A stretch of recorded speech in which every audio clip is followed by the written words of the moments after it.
চাংবা হয়ে এই পাহাৰত ন পাহাৰত গা ধুই ভাল লাগে নে বলক গা ধুম আমি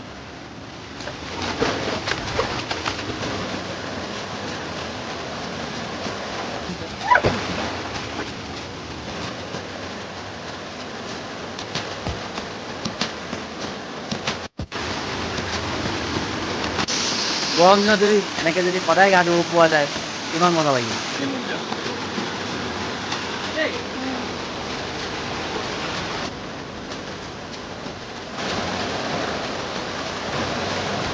মানুহৰ জীৱনবোৰ এনেকৈ আমি এনজয় কৰি কৰি জীৱনটো শেষ কৰিব লাগে টেনশ্যন কৰি লাভ নাই জীৱনত বেলেগৰ কথা ভাবি লাভ নাই জীৱনত আমি কৰিব লাগে নিজৰ বাবে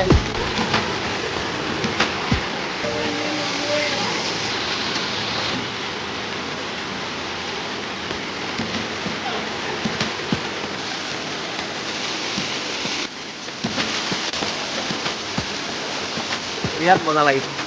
ফূৰ্তি বোলা বস্তুটো সদায় কৰি যাব লাগে দুখ বোলা বস্তুটো আমি সদায় এভইড কৰিব লাগে